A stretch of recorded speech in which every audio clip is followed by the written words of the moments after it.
The opening phase is all about controlling the center and developing your pieces with a plan. Every move you make should be doing one of those two things. The middle game will then arise out of the opening. Many beginning chess players are fascinated with the opening because of the many exciting traps, gambits, and names.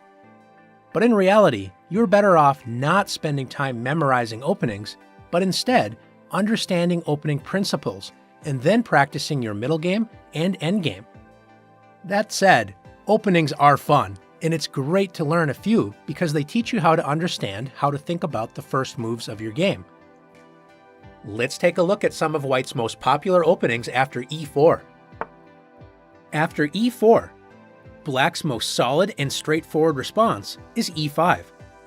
And after the typical knight f3 and knight c6, we're going to study three of White's most popular opening choices. The first opening begins with the move bishop to c4.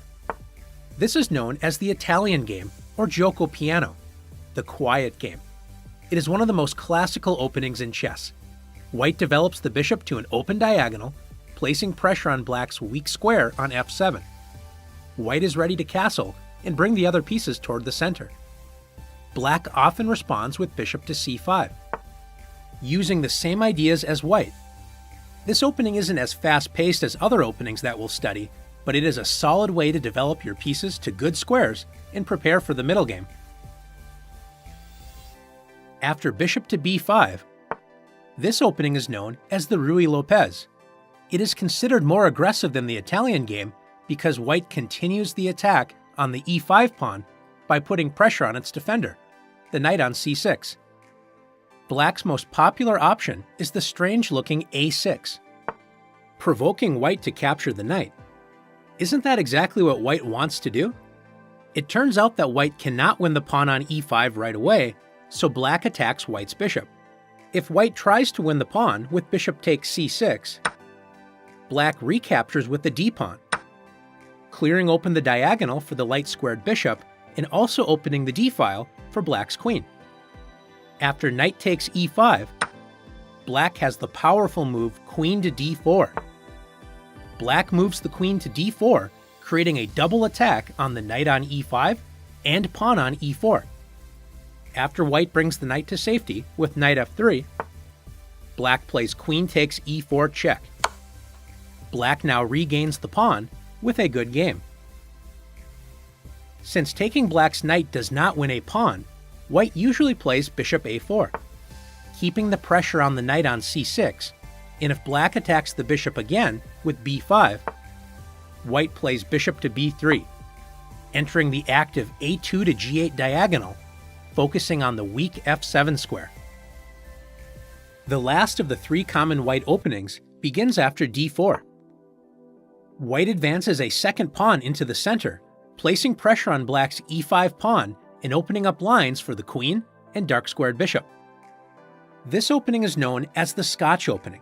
It is an aggressive opening that puts pressure on Black's center right from the beginning of the game. Black should capture the pawn immediately with e takes d4, but sometimes Black plays d6. This move allows White to open up the d-file with d takes e5. If Black captures with the knight first with knight takes e5, White opens up the d-file after knight takes e5, d takes e5, and now that the d-file is open, White can trade queens with queen takes d8 check.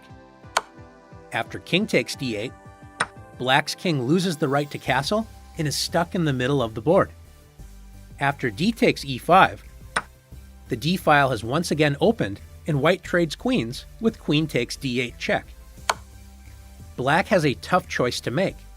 Black can either capture the queen with knight takes d8, giving up protection of the pawn on e5 and losing it after knight takes e5, or Black can play king takes d8, losing the right to castle. Black's king is stuck in the middle of the board and will become a target of attack on the open d-file. This is why Black should play e takes d4. And after White plays knight takes d4, both sides have a file that has been opened, the d-file for White and the e-file for Black. This means the game may open up quickly, where both sides will have attacking chances. After bishop to c5, black develops a piece and adds a second attacker on white's knight on d4. White plays bishop to e3, developing the bishop toward the center and adding a second defender to the d4 knight. Both sides will focus on completing development, castling, and will prepare for a sharp middle game fight. Now that you've learned some of white's most popular openings after e4, let's test your knowledge in the challenges.